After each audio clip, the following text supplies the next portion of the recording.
This channel does not promote any violent, harmful, or illegal activities. All content provided by this channel is meant for an educational purpose only. যেমন একজনের রাস্তায় নেমে প্রতিবাদ করার স্বাধীনতা আছে, কেউ যদি একটা প্রোগ্রাম করে কাউকে আনতে চায় তার স্বাধীনতা রয়েছে।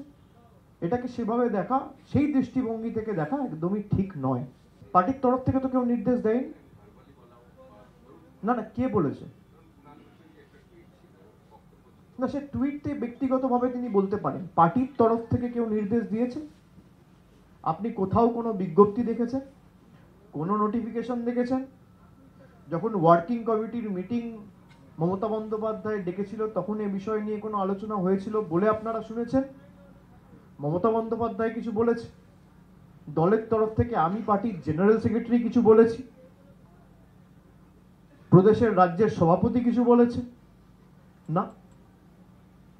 আমরা সবার স্বাধীনতায় বিশ্বাস করি। আমি এগুলো, আমার কাছে একজন, আমি নাম করছি না, আমার কাছে 4 দিন আগে একজন শিল্পীর ফোন এসেছিল। সে বলল যে আমি শুনতে পেরেছি যে আরজি করার সময় আমরা প্রতিবাদ করেছিলাম বলে আমার একটা সেখানে শো করার কথা ছিল, আগামী সপ্তাহে হঠাৎ করে আমায় ক্যান্সেল করে দিয়েছে। আমি সঙ্গে সঙ্গে, যেহেতু উনি আমাকে ব্যক্তিগতভাবে চেনেন, জানেন, আমাকে রিচ আউট করেছেন, আমাকে ফোন করেছেন, আমি সঙ্গে সঙ্গে যারা মেলা কমিটির সদস্য বা সভাপতি বা যারা কমিটিতে রয়েছেন তাদের সাথে যোগাযোগ করি।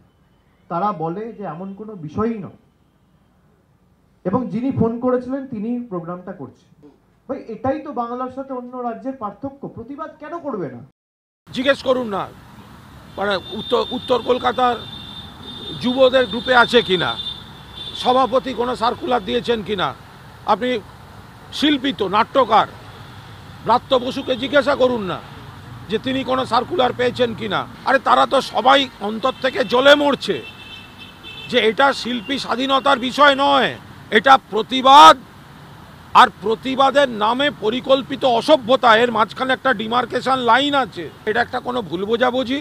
যেহেতু অভিষেক বন্দ্যোপাধ্যায় এই গোটা ফেসটায় আরজি করার সময়টায়, যেহেতু সেই সময়টা তিনি বাইরে ছিলেন এবং গোটা বিষয়টার মধ্যে ছিলেন না, যে কুৎসা চক্রান্ত ঝামেলা যারা আমরা সামলেছি, আমাদের জিজ্ঞাসা করলে আমরা বলে দেবো এই ডিফারেন্সটা কি। মমতা বন্দ্যোপাধ্যায়ের বিরুদ্ধে যারা কুৎসা রটিয়েছে সেই সব শিল্পীদের না ডাকা উচিত।